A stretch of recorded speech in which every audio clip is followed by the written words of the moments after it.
En fait, ça s'est fait naturellement. Naturellement. Ouais. Ça a été une opportunité lorsque j'ai rencontré le fondateur d'Expert Achat lors de ma formation. Très bien, oui. Je ne me dédiais pas forcément à l'entrepreneuriat. J'ai fait ma formation pour plutôt avoir un poste d'acheteur en tant que salarié dans une entreprise. Et puis, il s'est avéré qu'en fait, même mon ex-employeur en fait, m'a dit que j'avais peut-être quand même la fibre d'entreprendre.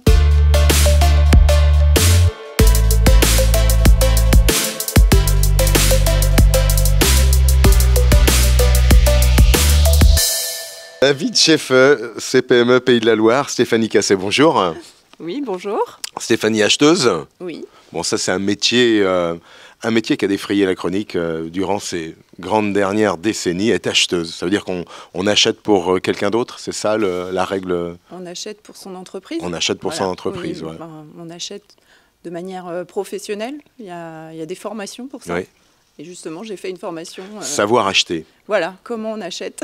C'est vrai que souvent les gens se posent la question comment vendre, mais pour autant, là, c'est une démarche totalement inverse. C'est une fonction en fait qui est très jeune, qui n'a pas été forcément professionnalisée. C'est souvent des personnes qui, dans les entreprises, sont passées en fait au poste d'achat. Il y a un cursus aujourd'hui. Comment ? Il y a un cursus universitaire en tant qu'acheteur. Oui, il y a plusieurs écoles. Moi, j'ai fait l'école supérieure des acheteurs professionnels à Saint-Nazaire. J'ai fait la filière à Saint-Nazaire. Il y a 3 grandes écoles en fait. Il faut, on dit souvent, et par analogie, les commerciaux, on va chercher des gens promouvants. Un acheteur, on va chercher des gens analysants, plus sur le fait, sur le chiffre. Non, c'est une idée reçue. Faut savoir analyser, faut être curieux, faut être ouvert. Avoir du bon sens, la grosse qualité qu'on nous dit à l'école justement, c'est n'oubliez pas le TGBS, le très grand bon sens. Très grand bon sens. Voilà. Il faut savoir acheter au bon prix, mais pas trop bas pour pas non plus fragiliser le fournisseur. Oui. Aujourd'hui, on était plutôt dans une logique avant de acheteur cost killer. Et les écoles aujourd'hui sont plus dans un achat responsable, avec raisonné, une stratégie selon ses catégories d'achat, selon des montants. On ne va pas travailler de la même manière selon la catégorie de l'achat dans l'entreprise en fait. Je faisais un petit peu ce préambule sur l'état d'esprit, je dirais, d'un acheteur, dans la mesure où d'un seul coup, un acheteur, il aime peut-être être plus facilement, j'allais dire, au chaud, à l'abri, et d'un seul coup, lorsqu'on crée son entreprise, et qu'on met en valeur finalement sa qualité d'acheteuse, en l'occurrence, je dirais, il y a un schisme qui est intéressant, puisque d'un seul coup, il faut aller vendre sa qualité d'acheteur. C'est ça. C'est un peu la difficulté. Oui, c'est marrant. Cela dit, on voit le bon sens. Vous parliez de ça, mais oui. On a, en fait, on doit, en tant qu'entrepreneur, pouvoir vendre en fait, son entreprise, son service, donc devenir dans un certain sens commercial. Et c'est pas chose facile. Et d'ailleurs, Expert Achat reste une entreprise très humble, avec une communication assez simple. Enfin voilà, on n'est pas vendeur. Voilà, je comprends. C'est notre. Voilà. C'était pour toi important justement, en tant que jeune entrepreneuse, de rejoindre un réseau, c'est-à-dire avec déjà des acquis, un mode de fonctionnement. En fait, ça s'est fait naturellement. Naturellement, ça a été une opportunité lorsque j'ai rencontré le fondateur d'Expert Achat lors de ma formation. Très bien, oui. Je ne me dédiais pas forcément à l'entrepreneuriat. J'ai fait ma formation pour plutôt avoir un poste d'acheteur en tant que salarié dans une entreprise. Et puis, il s'est avéré qu'en fait, même mon ex-employeur en fait, m'a dit que j'avais peut-être quand même la fibre d'entreprendre, qu'on m'a proposé justement chez Expert Achat de créer l'agence sur le Maine-et-Loire. J'ai eu une expérience d'acheteuse dans un grand groupe qui ne m'a pas forcément plu. Avec les contraintes en fait que ça donne, et là en fait d'être au service des entreprises qui n'ont pas forcément d'acheteur ou venir en complémentarité de l'acheteur, bah, c'est quelque chose qui me plaît davantage. Et donc, par contre, je ne pourrais pas faire le métier que je fais aujourd'hui seule, et je ne me serais pas lancée seule. Un mot que tu utilisais, c'est fibre. Il faut une fibre. Ça serait quoi une fibre? Une bonne fibre, c'est le sens des valeurs. La fibre de l'acheteur. Oui, enfin la fibre pour monter son entreprise surtout. Entreprise. Qu'est-ce qui a été déterminant? Parce que la rencontre avec finalement... Qu'est-ce qui a été déterminant? Après, je suis quand même quelqu'un de, je pense, assez autonome. Oui, ce que j'allais dire d'autonomie. Voilà, je sais me mettre en action. Je n'ai pas besoin en fait qu'on me le dise. Je pense qu'il y a, c'est ce qui est le plus important, parce qu'aujourd'hui je travaille quand même seule. C'est moi qui... depuis 1 an, qui crée mon portefeuille client. Et qui gagne sa vie. Bah oui, voilà. Par ricochet, parce que c'est ça, le poste n'est pas un poste de salarié. Eh ben oui. Voilà, donc, on est assujetti à un résultat. Après, il faut aussi aimer le challenge, je pense. Il faut avoir un certain goût du challenge. J'étais devenue un peu... j'étais un peu dans ma routine. Voilà, le challenge était dissocié aussi de l'investissement. C'est plus facile d'asseoir son challenge quand peut-être l'investissement initial est moins élevé en termes de sociétés achetées d'immobilisation de fonds. J'ai pas un gros investissement. C'était aussi déclencheur, ça. Après, c'était aussi la sécurité. La sécurité. J'ai eu beaucoup confiance en fait dans le fondateur, un gros relationnel, l'équipe. C'est important. En fait, on est très. On est très unis, on communique bien. Pour moi, c'était important de ne pas se sentir seul, parce qu'on se sent un peu seul quand même. Le moment où on passe à l'acte, il y a aussi ce coussin, je dirais, intellectuel, se dire de toute façon, j'ai mon métier, je peux revenir. Ça aide, ça, on y pense aussi. Oui. Ouais, en fait, je me suis dit, j'ai mis du temps ça aide à la décision. J'ai mis du temps à me décider, parce que je ne voulais pas me décider à la légère. Mais quand je me suis décidée, je me suis dit de toute façon, si je ne me dis pas oui maintenant, je vais le regretter. Et puis si j'échoue, tant pis, je l'aurais fait, et puis je ferai autre chose. Tu as fait une belle expérience. J'ai ma formation, j'ai de l'expérience. Voilà. Aujourd'hui, on compte, on a soufflé plus d'une bougie déjà. Oui. Donc une seule. Une seule, c'est déjà plus. Mais c'est déjà bien. Il y a un premier recul, il y a un premier constat qui s'établit. A priori, parce que moi, j'ai pas encore toutes les données. Justement, je fais le bilan la semaine prochaine de cette première année. Mais a priori, c'est plutôt en bonne voie. Bon, très bien. Titre personnel aussi. J'ai un bon retour. Moi, j'ai trouvé aussi un peu, mon équilibre, à titre personnel.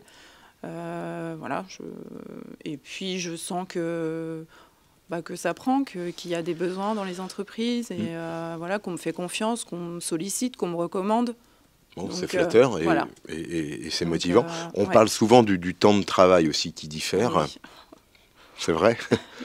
Oui. En fait, là, on compte pas. On compte pas, mais en fait, j'étais déjà une salariée où je m'investissais beaucoup pour mon entreprise. Je suis restée 18 ans dedans et je travaille encore pour eux, différemment.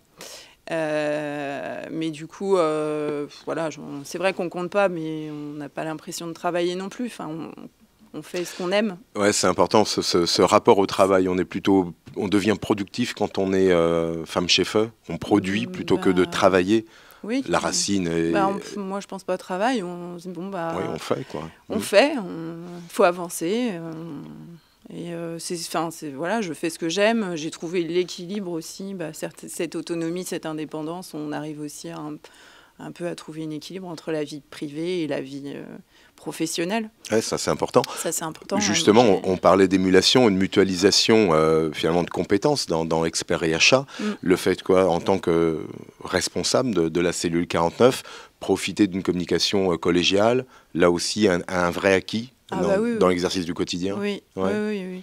C'est aussi la force en fait qu'on soit aujourd'hui 8. Oui. On va certainement se développer davantage. Et c'est ce qui fait... on est une équipe pluridisciplinaire. On a tous, quand on est acheteur, on est souvent seul dans une entreprise, à moins d'avoir dans des grosses entreprises un gros service achat. Mais souvent, on est seul ou seul face à sa famille d'achat. Là, du coup, Parce que Expert Achat 49, hormis toi, il y a qui? Pour le moment, il y a que moi. Il y a toi, voilà. Mais j'espère que je ne resterai pas seule sur le 49. C'est important de pouvoir aussi déléguer une partie du travail, s'appuyer sur une compétence montante. Oui. Parce qu'en rupture, lorsqu'on est salarié, on s'appuie sur l'entreprise. Il y a des collègues. Là, d'un seul coup... oui, c'est ça. Là, quand je m'octroie quelques vacances, si mes collègues parfois prennent le relais. Mais bon, voilà, on n'est jamais trop serein. C'est un peu la différence quand on est salarié, où là... on coupe davantage. Les enjeux, du coup, ils sont liés sur le déploiement commercial, la gestion, la mise en place de réseaux d'affaires aussi. C'est quelque chose de neuf pour toi, le réseau d'affaires? Ouais, moi, je ne connaissais pas. J'ai été longtemps dans un petit cocon où je connaissais bien mon métier. Mais là, je rencontre plein de monde. Je suis dans différents réseaux. Pas beaucoup encore. J'attends de voir peut-être de m'insérer dans un club d'affaires vraiment un peu plus fermé. Mais bon, pour le moment, c'est moi qui fais mon réseau en fait. Avec ce que j'avais déjà. Bien sûr, puis des nouvelles rencontres. En tant que chef d'entreprise, on pense aussi au coaching, c'est-à-dire un coaching sur des éléments qui ne sont pas, je dirais, les plus natifs chez soi. On parle là de réseau, ça peut être aussi sur la commercialisation. Ce sont des métiers qui s'acquièrent et sur lesquels on peut aussi, je dirais, aller trouver des supports avec des partenaires extérieurs. De l'aide. Une forme d'aide, de coaching, tout bonnement, oui, par le biais des réseaux, ça peut m'arriver de... j'ai, il n'y a pas longtemps, participé à une formation commerciale organisée par un réseau, justement pour nous aider à tous, entrepreneurs un peu seuls, à nous booster. Après, on travaille beaucoup aussi sur notre... on se remet en question, en fait, sur notre personnalité. J'allais venir, parce que c'est pas facile de s'autocritiquer souvent. Non. Voilà. Non. Parce qu'on pense être bon, et puis... L'entourage le fait pour nous. Oui, l'entourage prend soin de ça. Après, l'équipe, moi, m'aide aussi. Parfois, on fait des rendez-vous à deux. Donc, j'ai le feedback, en fait, de l'autre personne. Parce que c'est vrai que ça, c'est important. De savoir à un moment donné, où est-ce qu'on se place. Est-ce qu'on fait bien les choses ou pas? Dans ce choix d'avoir fait le pas sur la création d'entreprise, aujourd'hui, c'est un 100% de satisfaction ou il y a encore quelques bémols à corriger? Non, c'est 100% de satisfaction. Oui, 100% de satisfaction. Ça sera à refaire, après, oui, ça serait à refaire, je le ferai. Aujourd'hui, je suis beaucoup plus épanouie au quotidien.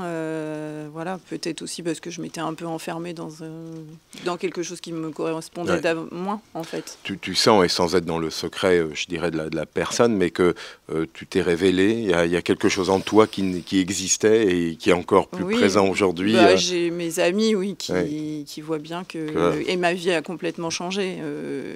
Depuis que j'ai démarré... C'est pas le démarrer l'entrepreneuriat, mais c'est démarrer les actions pour sortir en fait de mon confort, mon confort qui n'en était pas un en fait. Et donc j'ai dû demander pour la formation, on m'a financé ma formation, mon directeur, et puis en fait après, à la fin de cette formation, le directeur a voulu, quand j'ai demandé à quitter, il n'a pas forcément voulu que je quitte, et c'est lui aussi qui m'a amenée vers l'entrepreneuriat. Et ensuite, la rencontre avec Fabrice Lasso d'Expert Achat, c'est tout un cheminement. Tout un cheminement qui est long. On peut parler vraiment d'un éveil personnel à ce niveau-là. Oui, vraiment. Et épanouissement, la crise de la quarantaine. Ouais, mais faut savoir la passer. Il vaut mieux la passer avec sourire. C'est mieux comme ça, oui. Ça c'est clair. Justement, 2022 va être une année d'enjeux, là encore, sur la commercialisation, sur la reconnaissance du travail. Poursuivre, en fait, déjà les premiers clients avec qui j'ai commencé à entamer des choses sur 2021, continuer le développement. Et puis, peut-être aussi, voilà, voir au niveau de notre offre, axer des choses un peu différentes. Voilà. Et puis, par le biais de la force de l'équipe aussi. Et, un peu plus de communication, des actions, des actions de sensibilisation achat dans les entreprises, ça m'intéresse. La prise de parole, justement, avec les co-partenaires, quand je dis les co-partenaires des 7 autres, c'est une chose facile pour toi aujourd'hui? Moi, avec les autres? Oui, avec les autres, oui. Ouais. Le groupe est constitué? Oui. On s'entend bien. Un partage de compétences à tous les niveaux? Ouais. S'il y avait 3 valeurs, justement, pour, je dirais, expliquer ta détermination à devenir chef d'entreprise, 3 parmi d'autres, bien évidemment, mais 3 valeurs qui font sens, ça serait? Ça serait... Elle est dure, hein, celle-là. Elle est dure. Ouais. L'humilité. L'humilité, important, l'humilité. Pas prendre le melon. Non, il ne faut pas prendre le melon. Peut-être savoir aussi se remettre en question constamment, du coup s'adapter en fait, l'adaptabilité et voilà, face au... Parce qu'il n'y a pas tout le temps des réussites, hein, faut pas croire. Non, on le sait tous. Il y a même beaucoup d'échecs. Puis rester positif, optimiste en fait, et croire, continuer à croire en soi, voilà. Fondamental. Faut avoir du mental. Merci Stéphanie. Voilà.